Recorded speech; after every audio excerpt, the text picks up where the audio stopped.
बिस्मिल्लाहिर्रहमानिर्रहीम। अस्सलाम वालेकुम dear students. I am Usman Habib. आज हम एनएबडिकेट सीरीज़ में टॉपिक रेजोनेंस के ऊपर बात करने वाले हैं। मैंने आपके लिए कुछ एमसीक्यूज़ लिखे हैं। इन्हीं एमसीक्यूज़ से मैं आपको रेजोनेंस क्लियर करवाने की कोशिश करूँगा। रेजोनेंस सबसे पहले डिफ़ाइन करते हैं। रेजोनेंस क्या होती है? रेजोनेंस एक ऐसा फिनोमिना होता है जिसमें जब हम किसी भी कंपाउंड की एक सिंगल स्ट्रक्चर उसकी तमाम प्रॉपर्टीज़ को एक्सप्लेन ना कर सके और उस कंपाउंड के लिए दो या दो से ज़्यादा स्ट्रक्चर्स लिखनी पड़ें, ऐसे प्रोसेस को हम लोग रेजोनेंस कहते हैं। रेजोनेंस का जो कॉन्सेप्ट था, पहले एमसीक्यूज है, concept of resonance was introduced by. तो रेजोनेंस का जो कॉन्सेप्ट था 1920 में किसने प्रेजेंट किया था? सबसे पहले तो रेजोनेंस का कॉन्सेप्ट हीजनबर्ग ने प्रेजेंट किया था, इंट्रोड्यूस किया था। लेकिन बाद में पालिंग और इनगोल्ड ने इसको मज़ीद डेवलप किया था। लेकिन बेसिकली इस कॉन्सेप्ट को इंट्रोड्यूस करने वाले हीजनबर्ग थे। डियर स्टूडेंट्स, सेकंड एमसीक्यूज है, which one of the following is true?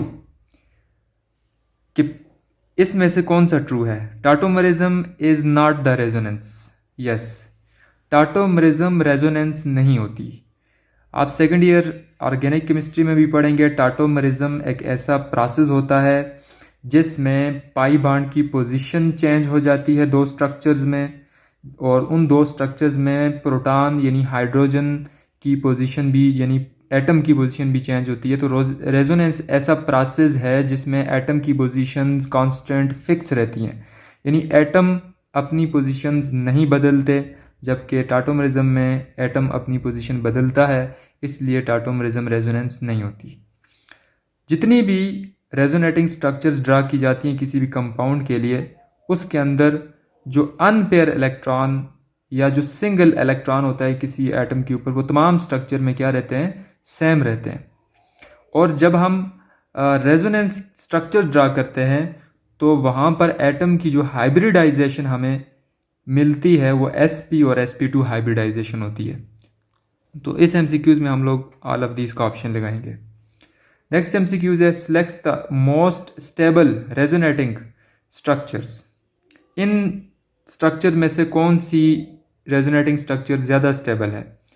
Students याद रखना, अगर हम रेजोनेटिंग स्ट्रक्चर की स्टेबिलिटी को एक्सप्लेन करें तो वो स्ट्रक्चर ज़्यादा स्टेबल होती हैं जिनके अंदर पाई बॉन्ड ज़्यादा होते हैं। जितने पाई बॉन्ड ज़्यादा होंगे स्टेबिलिटी उतनी ज़्यादा होगी। फिर अगर पाई बॉन्ड से आप लोग डिसाइड ना कर सकें तो जिनके ऑक्टेट मुकम्मल होते हैं, जिनके ऑक्टेट कंप्लीट होते हैं, अगर जिस स्ट्रक्चर में ऑक्टेट कंप्लीट होगा वो ज़्यादा स्टेबल होगी। फिर तीसरा रूल ये होता है कि वो स्ट्रक्चर ज़्यादा स्टेबल होगी जिसमें पॉजिटिव और नेगेटिव चार्ज ज़्यादा करीब करीब हैं, वो क्या होगी? स्टेबल होगी। और वो स्ट्रक्चर अनस्टेबल होगी जिसमें पॉजिटिव और नेगेटिव चार्ज एक दूसरे से क्या होंगे? दूर हों, उसे बोलते हैं अनस्टेबल स्ट्रक्चर। वो अनस्टेबल स्ट्रक्चर होगी। अगर इसी कॉन्सेप्ट को हम यहाँ पे यूज़ करें तो पहली जो स्ट्रक्चर है वहाँ पर कोई चार्ज नहीं है, तो इसमें से सबसे ज़्यादा मोस्ट स्टेबल स्ट्रक्चर कौन सी होगी? स्ट्रक्चर नंबर 1 मोस्ट स्टेबल होगी क्योंकि इसका ऑक्टेट कंप्लीट है। पहले नंबर पे ये स्टेबल स्ट्रक्चर होगी। दूसरे नंबर पे कौन सी स्टेबल स्ट्रक्चर होगी? जिनके पॉजिटिव और नेगेटिव चार्ज करीब हैं, तो दूसरे नंबर पे ये वाली स्ट्रक्चर स्टेबल होगी।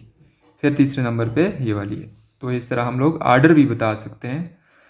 डियर स्टूडेंट्स, नेक्स्ट एमसीक्यूज है, which one of the following structure show 1.33 bond order. इनमें से कौन सी स्ट्रक्चर 1.33 बॉन्ड ऑर्डर शो करेगी? तो अगर हम रेजोनेटिंग स्ट्रक्चर, अगर कोई मालिक्यूल जो है उसकी हम स्ट्रक्चर को दो या दो से ज़्यादा स्ट्रक्चर्स की फॉर्म में रिप्रेजेंट कर रहे हैं, यानी कोई सिंगल स्ट्रक्चर उसकी प्रॉपर्टीज़ को एक्सप्लेन नहीं कर सकती, तो वहाँ पर बॉन्ड ऑर्डर कैसे फाइंड करेंगे?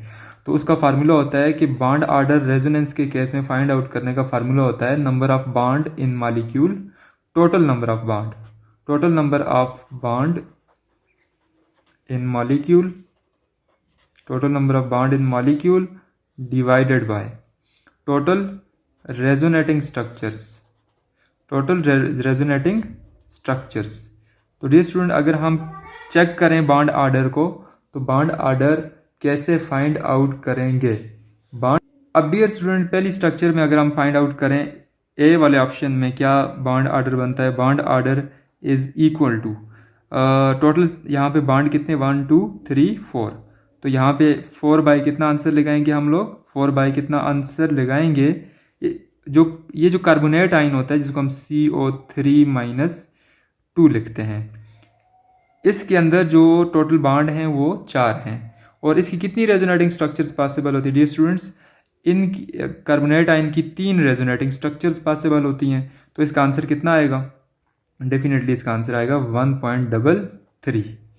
अब डियर स्टूडेंट, इसका मतलब ये हुआ कि हमारा जो ऑप्शन ए है वो करेक्ट है। अब हम चेक कर लेते हैं सी ऑप्शन को। तो सी ऑप्शन को चेक करें, इसमें कितना बॉन्ड ऑर्डर आएगा? Bond order will be equal to 3 by कितना आएगा? इसकी रेजोनेटिंग स्ट्रक्चर्स कितनी होती हैं ओजोन की? ओजोन की रेजोनेटिंग स्ट्रक्चर 2 होती हैं, तो इसका निकालेंगे 2 1 जार 2 हो जाएगा डियर स्टूडेंट यहाँ पे।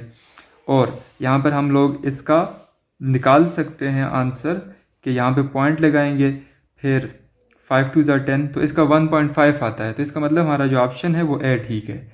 लास्ट में डियर स्टूडेंट आपको बताता चलूँ कि जब कभी भी हम लोग तमाम रेजोनेटिंग स्ट्रक्चर्स को कंबाइन करें, कंबाइन करने के बाद हमें एक सिंगल स्ट्रक्चर मिलेगी जो तमाम रेजोनेटिंग स्ट्रक्चर का वेटेड एवरेज होगी, उसको हम लोग रियल स्ट्रक्चर कहते हैं या हाइब्रिड स्ट्रक्चर कहते हैं।